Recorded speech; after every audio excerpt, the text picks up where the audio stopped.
faith, angels, 9/11, and cheerleaders. All this and more right now. The Remarkable People Podcast. Check it out.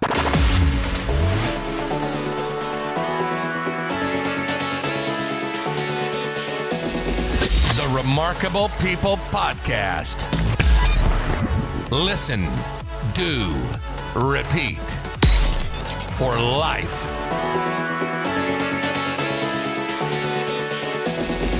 The Remarkable People Podcast. Hello, my remarkable friend. I'm David Pasqualone, and welcome to the Remarkable People Podcast. This week, we have a very special guest. And if you're a first-time listener, or if you've been with us since day one or listened through all 150-plus episodes, we are here because we have two objectives. One, to help you grow, thrive, and succeed in life.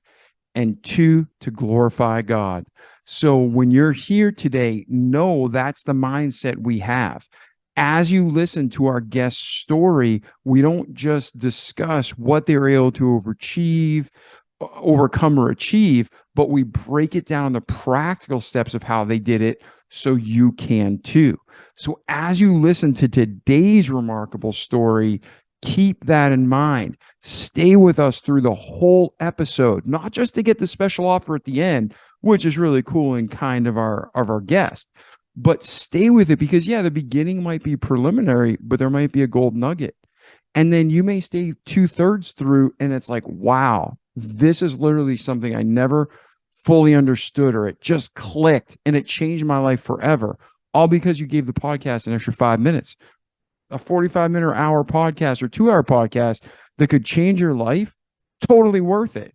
Because we don't just have guests on here that talk about how great they are, but they talk about how great God is and how much he loves you. And even if you're not a believer, the same principles that work for them and me work for you too. So at this time, we have a very special guest, Debby Kruszewski. And if I said your name wrong, Debbie, please forgive me. But ladies and gentlemen, the story's the same. She's going to talk about faith. She's going to talk about September 11th. She's going to talk about the impact that had on her life. She's going to talk about how she has these expectations and delusions of grandeur, and how when they didn't realize, she was like, what? And she got a little low. But she teaches us how to change our mindset, how to use the law of attraction, or you reap what you sow principle, however your worldview is. But she teaches us how to get out of these bad cycles, how to recognize emotional triggers that change our whole perspective so we can get new cycles and we can avoid the bad and thrive in the good so we can feel peace and joy. So I don't know about you, but I can definitely use this episode.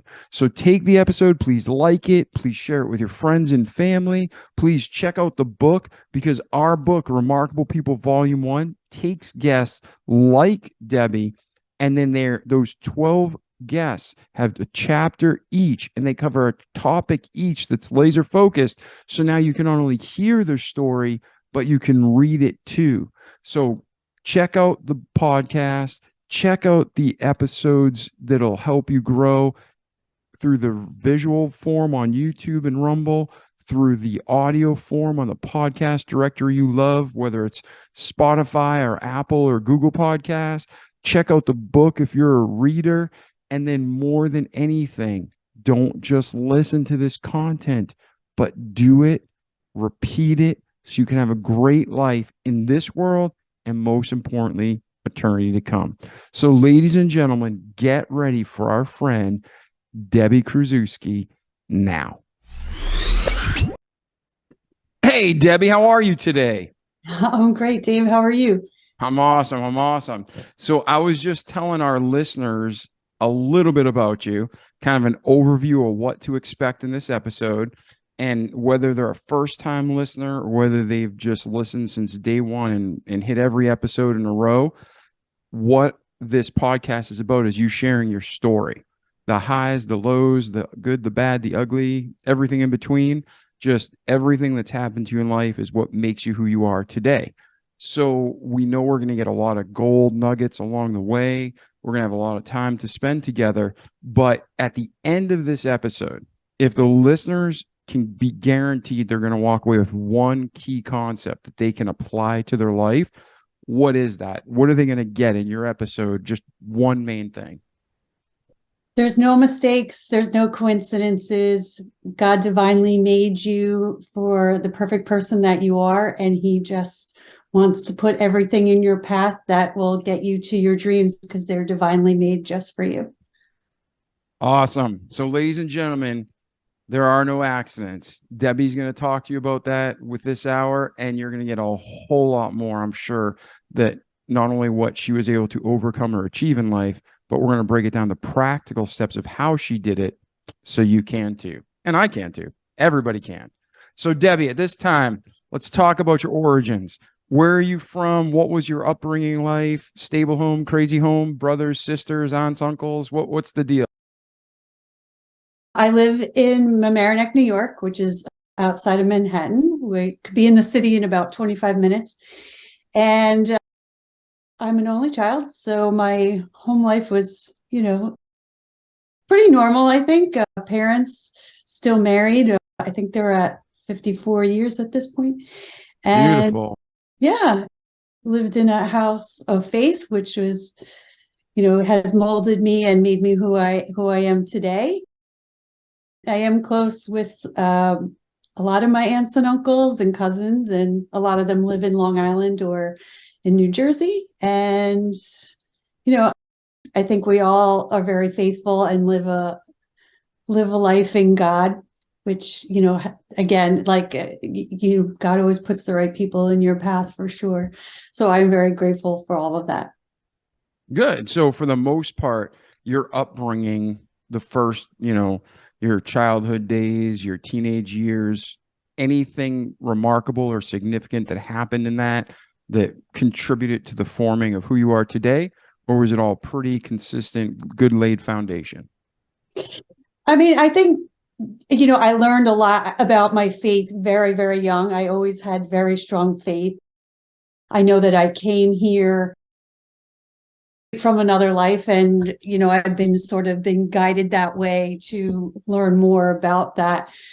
But, I had angels speaking to me when I was really young, and I had no idea what that was all about or understood. And a lot of people around me just didn't get it. And, oh, that was just a crazy dream, or, oh, you're so cute, like thinking all of these crazy things are happening to me, but they were all spiritual and divine things. And, I think that there are so many things that have happened. And I think more significantly from going into high school and college, you just had some family issues at that time. And, it was like, okay, well, we're a family and we have to stick together. So I felt very strong to my family at that time of being an understanding and contributor. And I knew that faith had driven me and kept me there. And when my friends were falling out of faith or really just never had faith, my very, very close friends did. So it wasn't abnormal to have, go to mass every weekend. I didn't have that problem. And even people that weren't faithful were very supportive of me for that.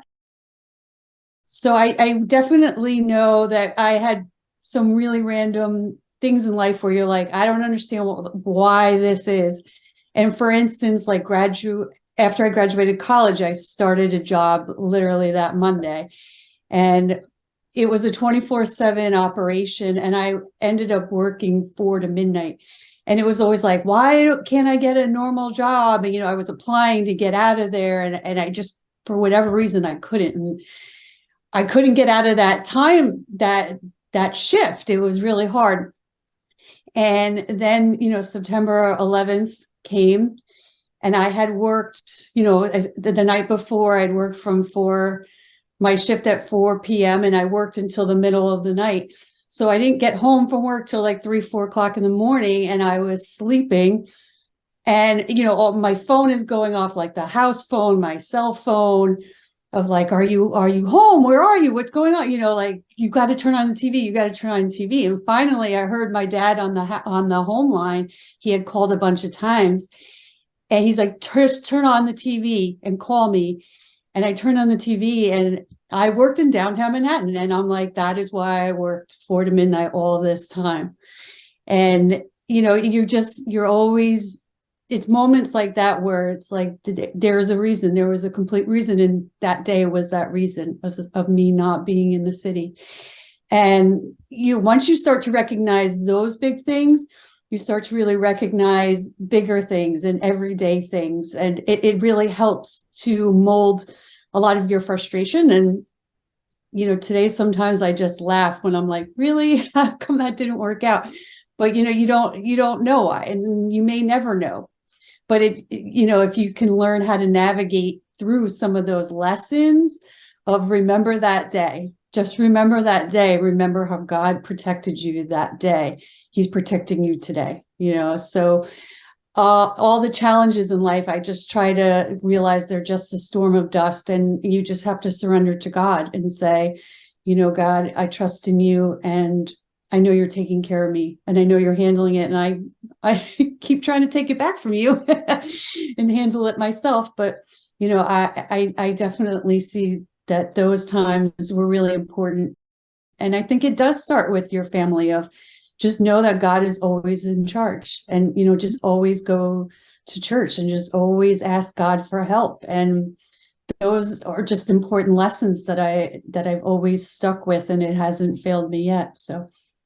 Yeah, and that's one of the things I was going to ask you. We don't need to go into the details of what happened in your teenage years, but this show is about total transparency, and you can openly share whatever you'd like. But when your faith was challenged, like, God, how are you allowing this to happen? What's going on? You mentioned that you were surrounded by other like-minded friends. So for people, whether they're a teenager, a child, an adult, even a senior, what are the things you suggest people do? Because we're all going to have highs and we're all going to have lows, and the journey in between is never easy, right?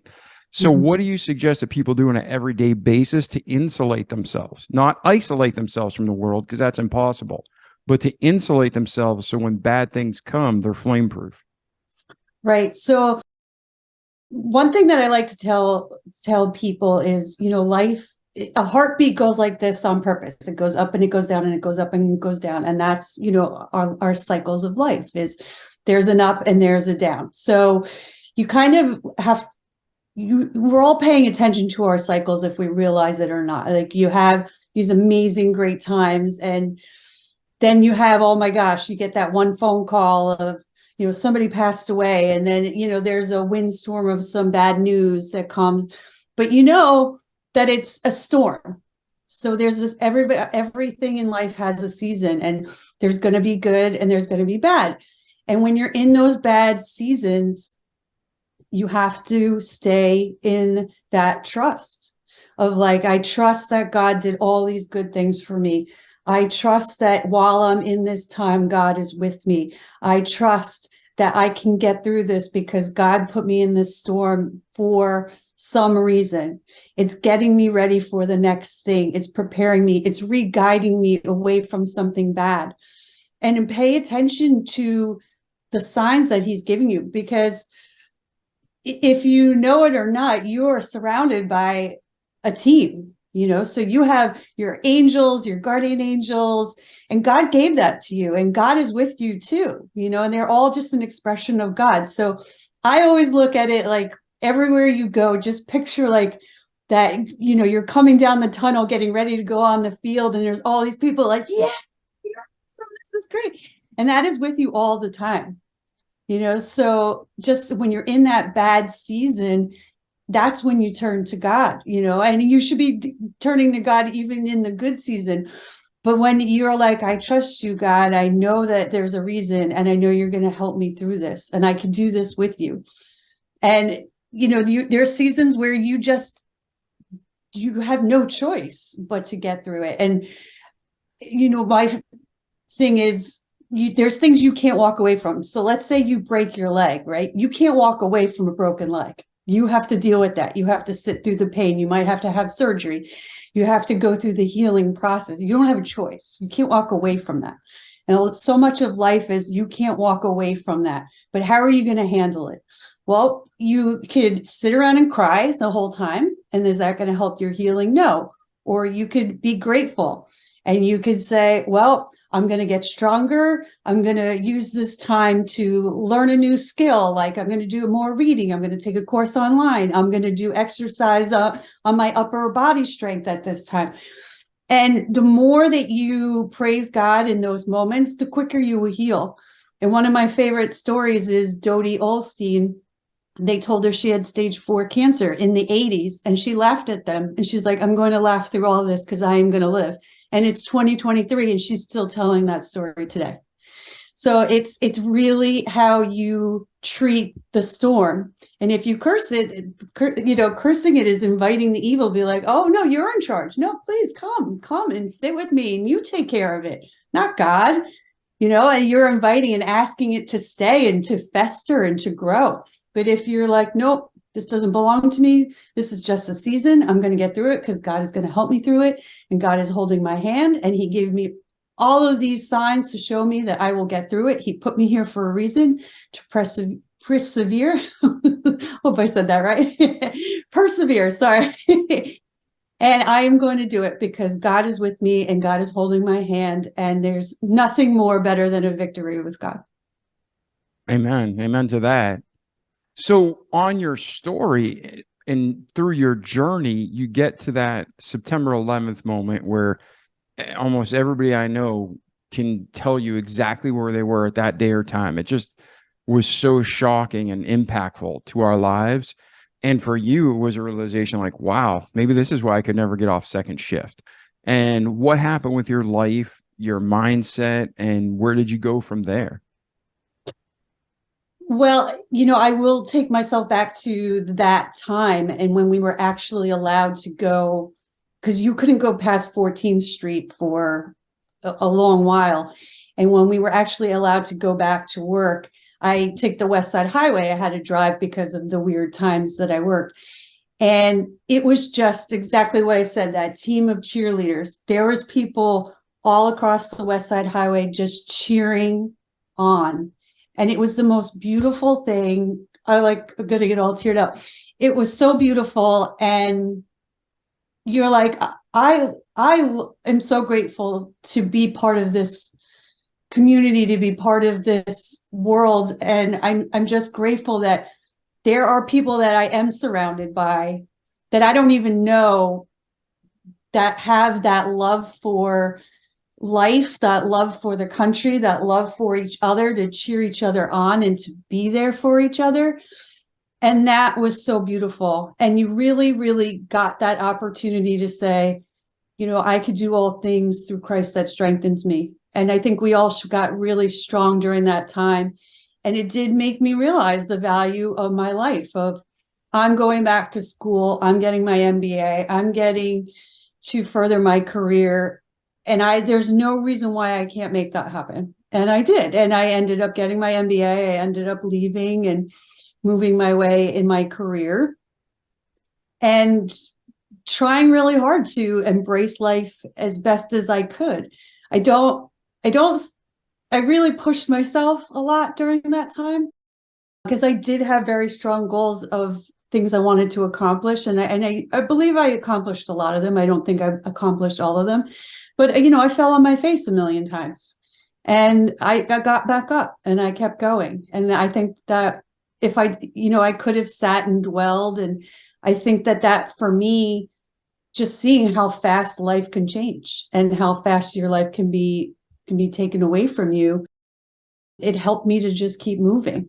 And I don't, I hope not everybody's life lesson is so harsh, but, we just hit a 1 year of the war in Ukraine, and you're like, these people are in a storm. And then one day they woke up and, they were being bombed, and that could happen here in a minute. You have to appreciate and love every day. And if you do your best to put your all into it. And those are the lessons that I've learned through that time. And when it comes to goal setting, people who are good at something, They just take it for granted. They think everybody thinks that way. But to actually set goals and achieve goals and keep that perseverance along the way, what's your mindset? Describe, how does Debbie think about goals? I'm a big picture thinker, and I like to sort of scale it down. So I believe that you were given a dream in your heart. I believe you were given skills and passions for a reason.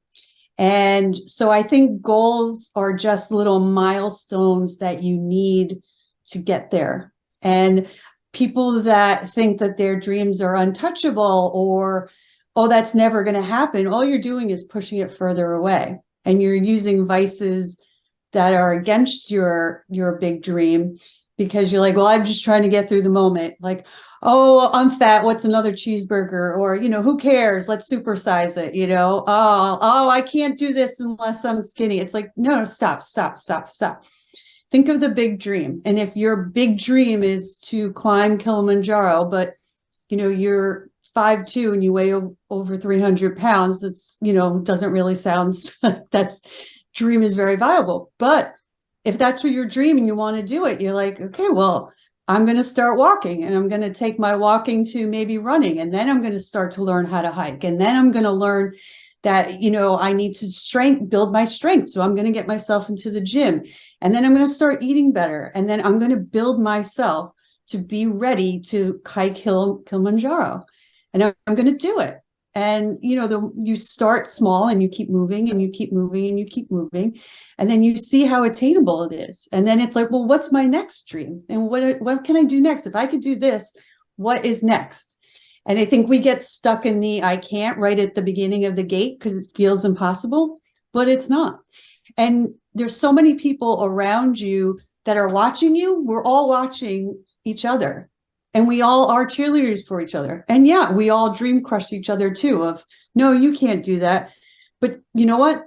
When they start watching you do it, all of a sudden they start looking at their dreams, and they start looking at their goals, and they want to make changes. So being a cheerleader for you becomes their goals and dreams starts to get built. Their goals and dreams start to get accomplished.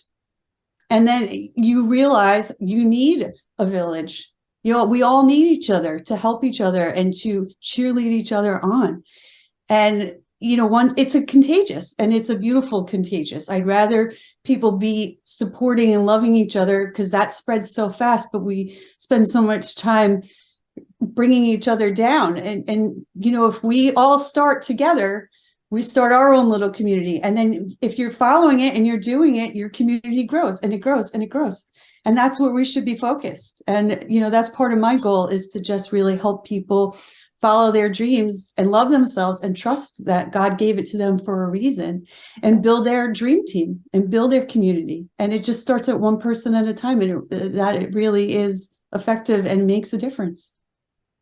Yeah, I couldn't agree more. And, any secular management study will show you that the best leadership has 12 people they manage, right? That sounds familiar. Jesus and the disciples, right? And they changed the world. They changed the world. And it just started with Jesus, went off to these 12, and then went throughout the whole world to where we are today. So, yeah, I couldn't agree with you more. So what are the things that, again, we want to go chronologically through your story, and I don't want to miss anything or skip around. But after you went back to school and you got your degree, where did your life go from there? And then we're going to transition to how do you keep the passion alive? So after I graduated to get my MBA, I did go through a huge stage of frustration and upset, because it was like, I thought, you get the degree, and then all of a sudden everyone's like, oh, I want to hire you. Oh, of course. And that didn't happen. And I was mad at everybody I worked with, because I was like, I worked really hard to get my MBA, and, I'm still here, and this job, I hate this job. But so I was learning the law of attraction of, like, I was sitting in it and hating it, and it was just drawing me deeper into it instead of praising it.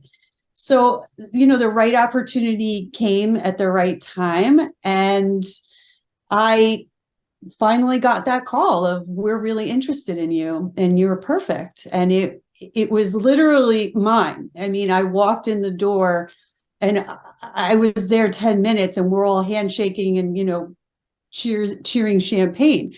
It was really like the perfect storm.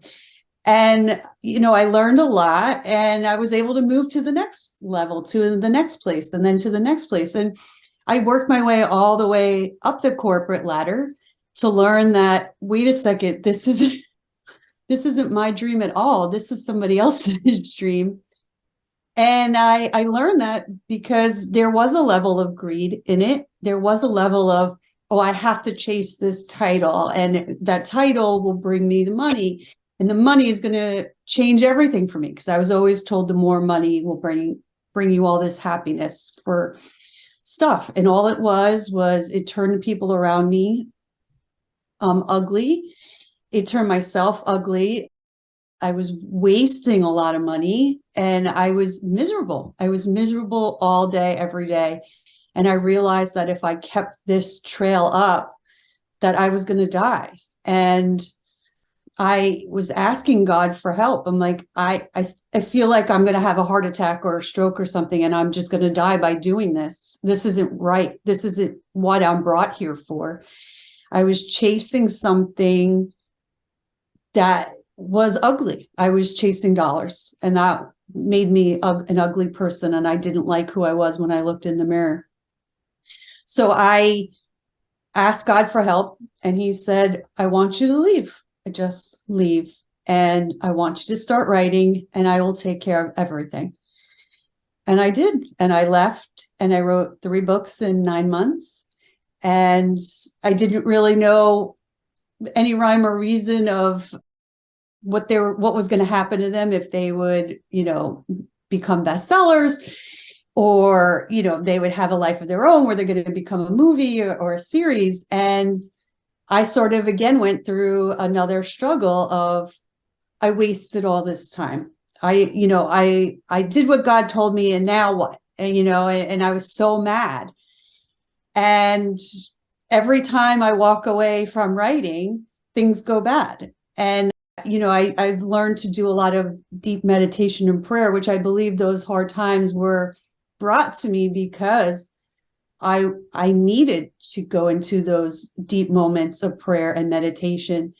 And, I was like, God, I don't understand. Like, I wrote these books, and now, like, I want to do all these other things. And he's like, I just told you to write. I didn't tell you to do all these other things.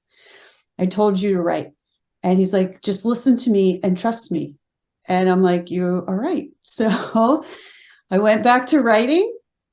And, there's no coincidences and there's no mistakes. And once you realize that, it gets you somewhere. So I've been writing and working on other novels. And then all of a sudden you get that phone call of, I really could use you on my team. I need help.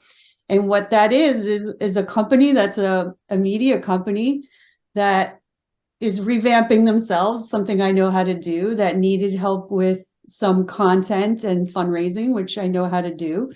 And now I'm changing my books into screenplays, and we're pitching to investors to make them into movies. So, it's just trusting God and staying in that mindset and asking for help and guidance. And, why did you ask me to write, God? I don't know. I didn't go, ever think I was going to be a writer. I enjoyed it from time to time in high school and college, but, I never thought more than that.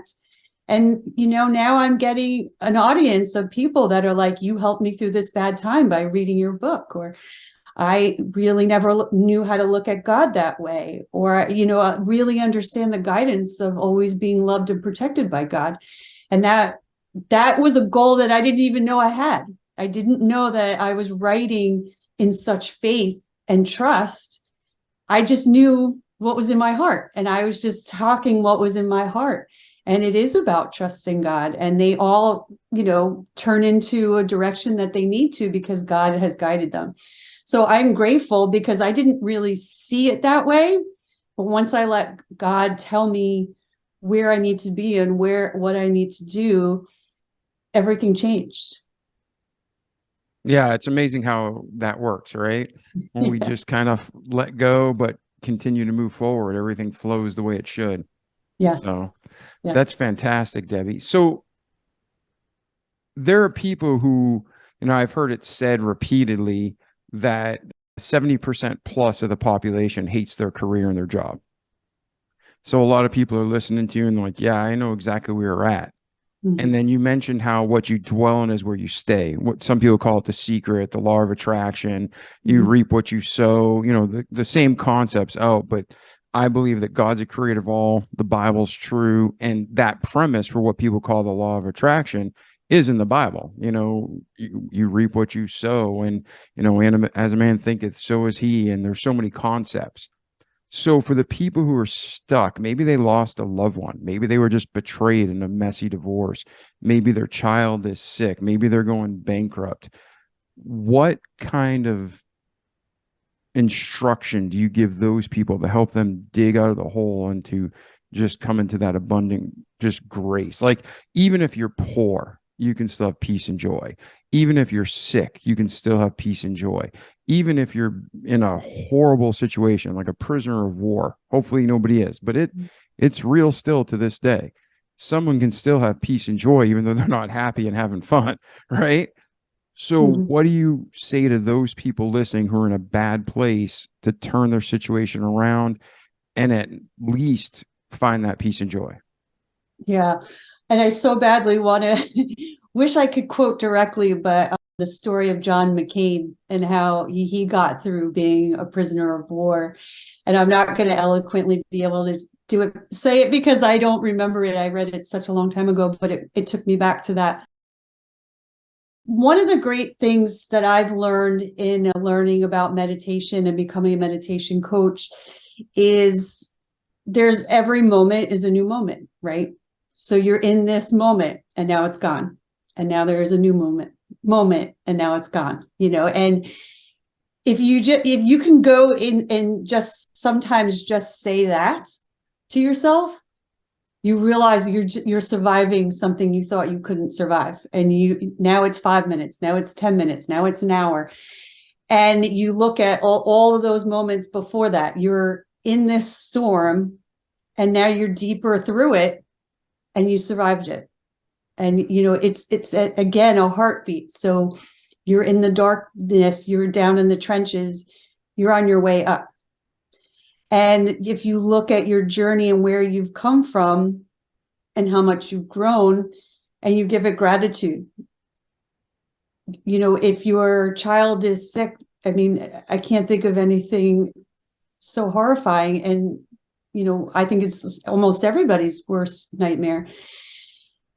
Glorifying God in those moments. It sounds like, a lot of people will be like, who are you? You don't understand. And I get that. But if like there's a team of people that are caring for your child, there's nurses, there's doctors, there's prayers. There's so much you could do in a prayer. And one thing that one of my prayer groups we've been focused on the past few weeks has been praying for souls in purgatory. Being in a bad situation, it feels impossible. And you're like, I feel helpless and I don't know what to do. But God, I know that you're going to get me through this storm. And I want to take this pain for somebody in purgatory. And you can feel such a release once you say those prayers and you see things turn around, and there's a lot that you could do with prayer. And you may not feel it in that moment. Sometimes it feels like impossible. And like, I've already said 1,000,000 prayers. And Mother Teresa will say, well, then say more. If you don't have time to pray, then you should pray. You should pray more. It really changes everything. But there's also techniques too of anxiety that gets in the way. And, there's ways of getting through those moments. So it's like something you could touch, something you could see, something you could smell, do it again. It changes your mind because your mind is in a loop and it only gravitates to the 20,000 memories that it can touch. So you have to change the focus of like, okay, here comes the loop again. Like, how many times have you been like, oh, I'm not going to think about a pink elephant. And there's, you can't think of anything else but pink elephants. So change the pink elephant, make it a purple zebra, and then you can't stop thinking. You got to tell yourself what to be thinking on. Oh my gosh, this is the worst situation. It's never going to change. This is horrible. Blah, blah, blah. Okay, done. Goodbye. Say goodbye. How about changing the story? I am getting through this. Life is wonderful. There's amazing things happening. I could do this. Change the story, change the story, change the story, change it to positivity, change it to gratitude, and consistently find yourself in those loops and cut them. Yeah. And when you're talking, because sometimes a lot of people say the same things from a different perspective or background, or they use different language, but they're really conveying the same concept. And when you were talking, I'm trying to find it, but there's a verse that says, finally, brethren, whatsoever things are true, whatsoever things are honest, whatsoever things are just, whatsoever things are pure, whatsoever things are lovely, whatsoever things of a good report, if there be any virtue and if there be any praise, think on these things. And that's Philippians 4:8. So that's kind of what you just said, that you're explaining in a different way that it'll connect with people who maybe won't pick up the Bible. But all that truth, ladies and gentlemen, comes from God. And what Debbie's saying, there's a lot of truth in it. So try it. Debbie, how would you encourage people to start? Like, maybe this is all foreign to them. Maybe they've never thought this way. Maybe they're just starting out on their journey. How would you encourage them to start their journey? Make the decision that you want it. Make the decision that today is the day and the moment is now. And that will change. And, really just get excited for your life and be like, I have a wonderful, amazing journey in front of me and I'm excited for it.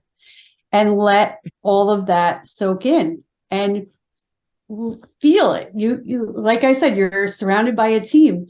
Sit and really feel those cheerleaders like, yes, they're finally doing it, and you will feel it. You'll feel the goosebumps and you'll be like, this is amazing. I just won the lottery. And I don't even know where to start, but be excited about it. I don't know where to start. And find the first thing that comes in your head and start writing, or maybe it's go for a run, or, some people get motivated in different directions. Like, do what motivates you, that's good and healthy and exciting in that moment, because it will only be good, healthy, and exciting if it's the right thing for you. Okay. I want to call you, not call you out, but I want to put you on the spot. Okay. So I am a black and white concrete guy. I'm tracking with what you're saying. I agree with it. I can tie it back to the Bible. So I'm not against this in any way, shape, or form. But I don't feel very much.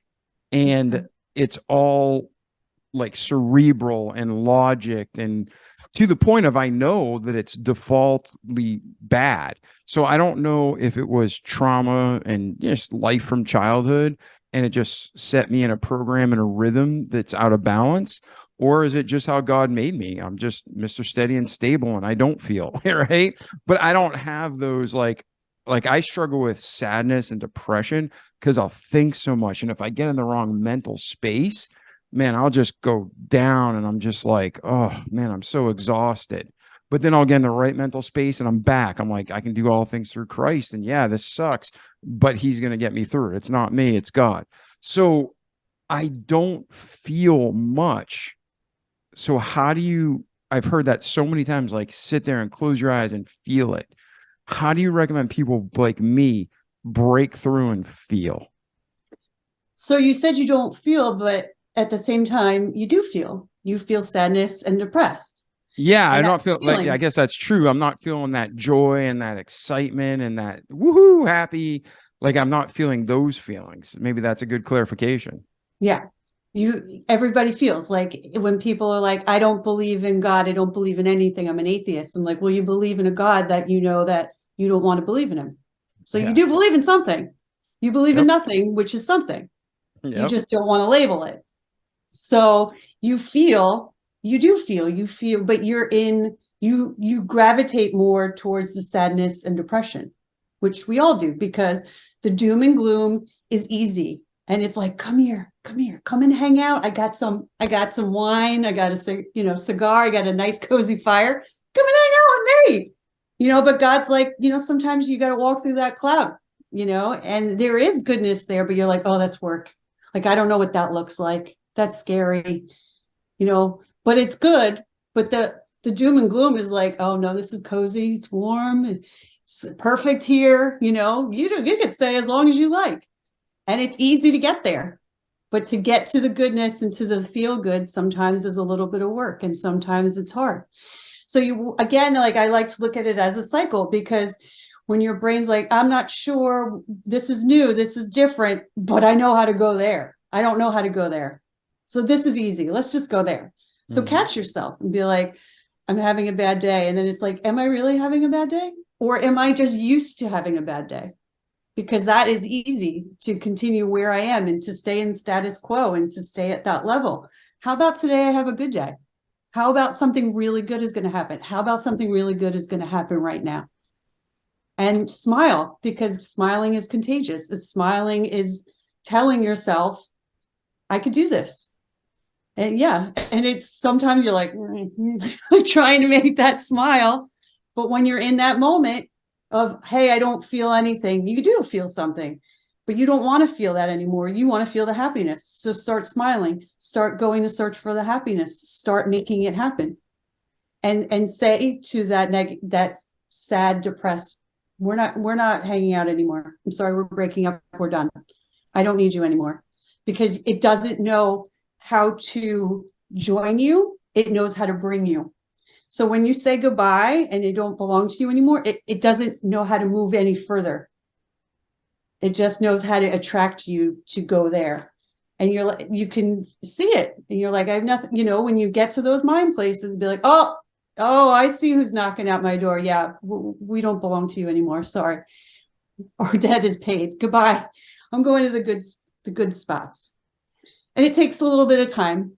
But if you can look at it and laugh at it, you're like, oh, there you are. There you are again. Oh, anxiety. They're a lot of fun. Yeah, I don't want to hang out with you anymore. You are my gaslighting boyfriend. I don't need you. And that's what it is. It's gaslighting you all the time. It's not necessary. And you could break that cycle. And are there any kind of tips you have for breaking the cycle? Like, do you put like a string on your finger? Do you, like, how do you catch yourself in those moments? Things get easier. We play how we practice. We get good at what we practice. So what are the beginning steps to break you out of that mental cycle? Journaling definitely helps. What I would do is I would pick 2 to 3 times a day where you're like, this is where part of my day where I feel really good. And this is a part of my day where I feel like bad, right? So where do we go to? Do we go to our cup of coffee? Do we go to our phone and start going on social media? Notice that. And maybe you're like, I don't know. So just pick 3 random times during the day, set an alarm on your phone and say, how do I feel at this time, at this moment today? And it always helps to write it down and be like, it's 10 o'clock in the morning and I don't feel good. I need a cup of coffee.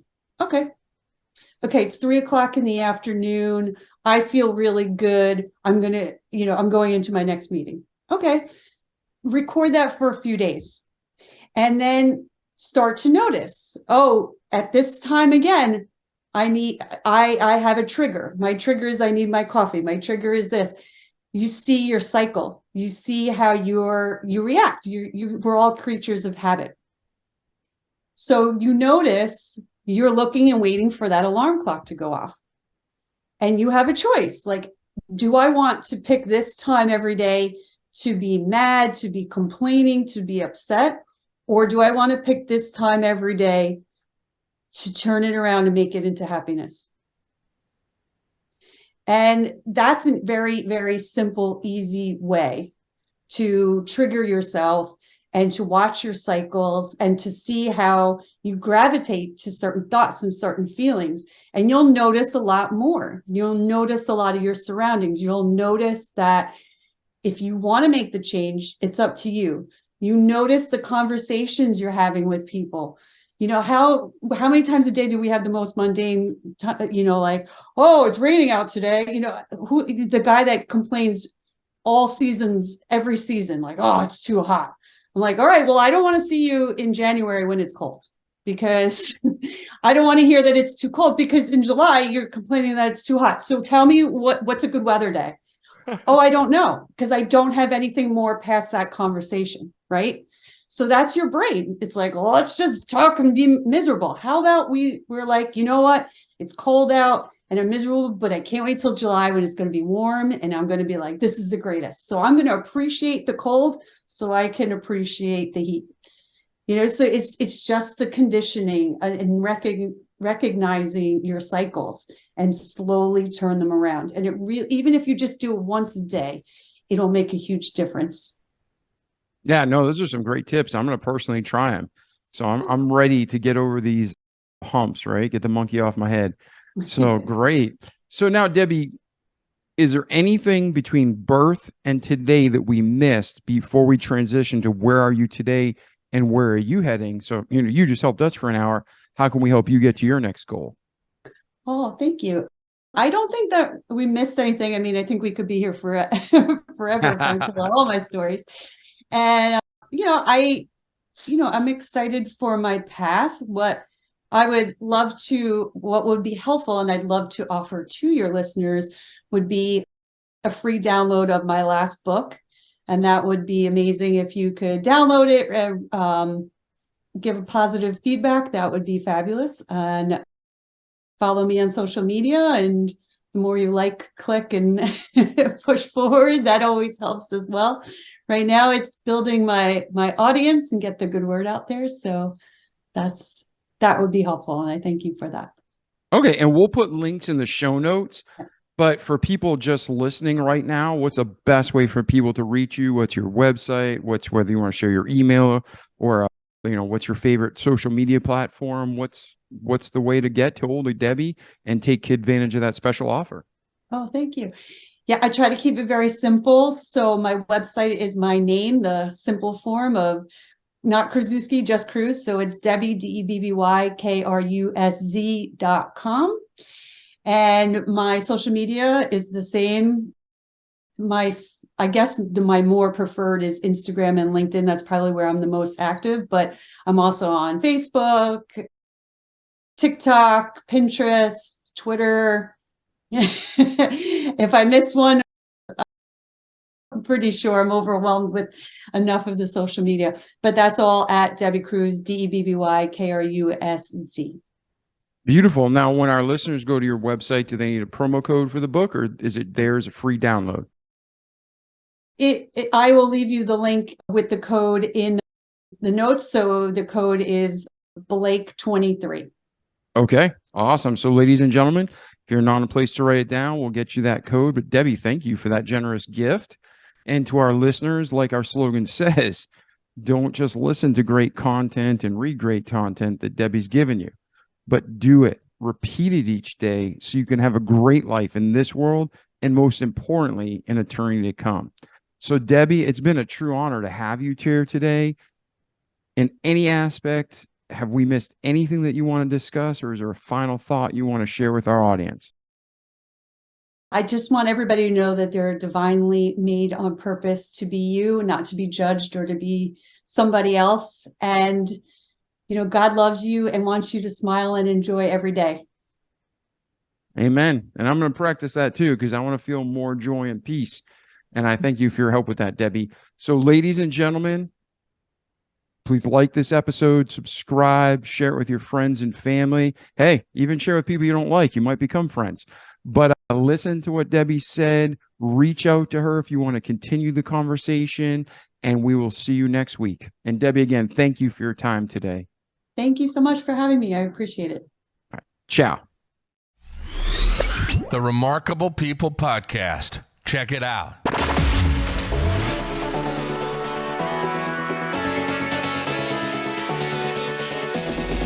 The Remarkable People Podcast. Listen, do, repeat. For life.